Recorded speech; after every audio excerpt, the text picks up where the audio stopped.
They don't make them like they used to. You're a fat bitch, you are! Oh, that is it!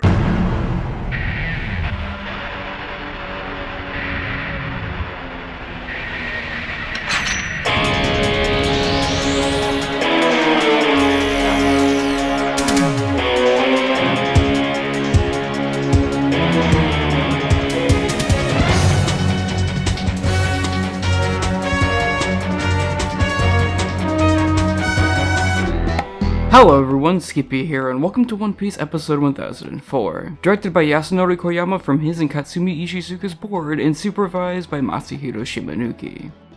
With a preview that doesn't show too much in a chapter begging for a lot from its staff, it stands to reason why people are excited for this episode and are expecting a good amount from it. With comparisons to the legendary 870 being aplenty from people on the episode like Chu Young-seo, that certainly raises expectations a bit. Combine that with Katsumi Ishizuka helping out not only animation-wise but board-wise as well, making his animated storyboard debut after impressing when he boarded his own We Are One short back in August, and 1004 should be something quite special, especially when mixed with the directorial prowess of Koyama. So will episode 1004 live up to the hype and reveal some secrets hidden from the preview? Let's cut back to the battle and find out.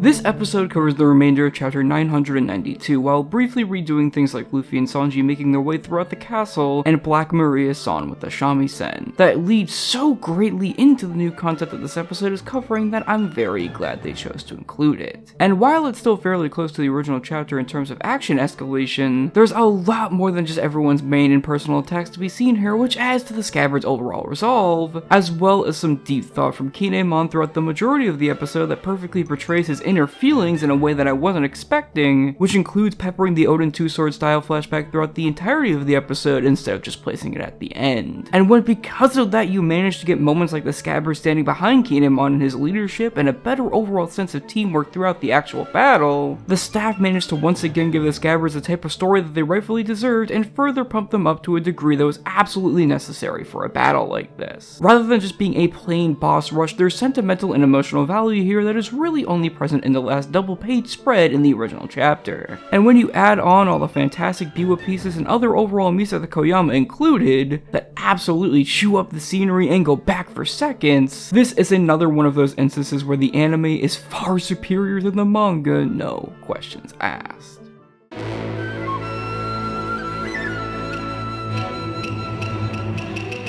As expected from Koyama's artistic vision, there's a lot of really awesome color work and fantastic symbolism all throughout this board that I simply can't get enough of. Peppering damn near every shot with such vibrant imagery and punchy visuals, as well as giving us some meaning within stuff like the flower petals once again, as Kinemon's will from many years ago when he ran away from the execution burst into flower petals to form his sword that will be part of the later Togen Tosca. Quite literally blossoming Odin's will and power to him and the ones that will be performing the attack. Of course, because of it being mostly action, it makes it so it's not too reliant on those aspects as maybe some of his other episodes are, but even then when climax animation star Katsumi Ishizuka takes the wheel, it doesn't at all lose the vibrant color and artistry that makes up Koyama's work in the remainder of the episode, because he takes all that into account in order to provide a level of consistency, alongside just absolutely knocking it out of the park when it comes to action. Very obviously taking inspiration from franchises like Fate to bring forth an insanely dynamic and three-dimensional over-the-top sense of scale that does even the smaller battle cuts justice and flows so well above all else, helping this episode reach heights that it probably wouldn't have been able to otherwise, and delivering us what might just be the series' strongest action board to date, priding itself upon having fun with the medium of animation, which leads us to the highlights.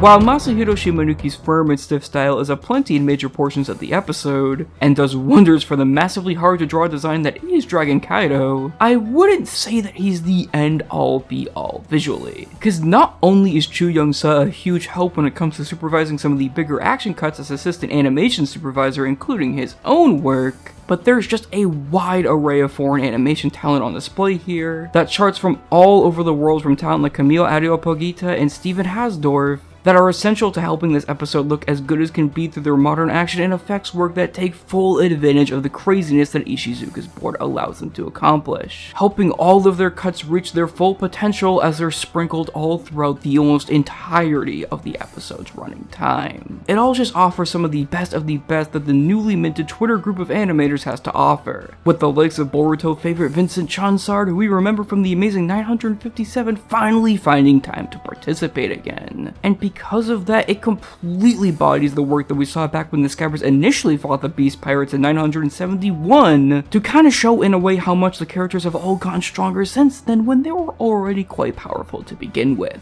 However, to me, it's really the fantastic trio of amazing scenes towards the end of the episode that stand as the definitive highlight of everything, with Yen BM and Chu Young-se taking absolute advantage of Ishizuka's arena-like landscapes and over-the-top portrayal of power to make the last rush towards Kaido insanely powerful and kinetic, with stuff like flying through the air as beams and cutting his flame breath one right after another and in a bigger showcase each time, all culminating with the board god Ishizuka himself doing what he does best, by making Odin literally smear his way back into Kaido's memory as the impactful and powerful Togen Totsuka is dealt to him, with all the common effects, smears, and impact frames that we've come to love from him being ever so present. Sure, it's not always action as it's broken up by dialogue and many other things as the episode demands, actual plot and character beats, but when it does ramp up the battle, it doesn't disappoint whatso goddamn ever, and hits you with some of the strongest bits of action seen in the series and Wano yet. And I really could not be happier about the results. It's up to your own interpretation in terms of if it lived up to expectations or not, but there's absolutely no doubt that Koyama and co poured in an insane amount of work and love in this here offering, and it absolutely paid off, I think, regardless of anything else. Giving the Scabbards another fantastic episode and firmly showing just why their story is so much better portrayed in the anime, as well as the resolve of the One Piece staff at large to close off a really impressively strong year for the anime with a banger of an episode. Since next week is a recap for the last episode of the year followed by a break at the start of the next year, we won't be seeing each other for a couple of weeks, but I'm glad that this year of breakdowns regardless ended off on a high note just like it started, and I can't wait to see what the anime has in store for all of us in 2022. Anyways guys, that's it for now. I'm Skippy, and hey look, I spotted some more wild CG Kaido.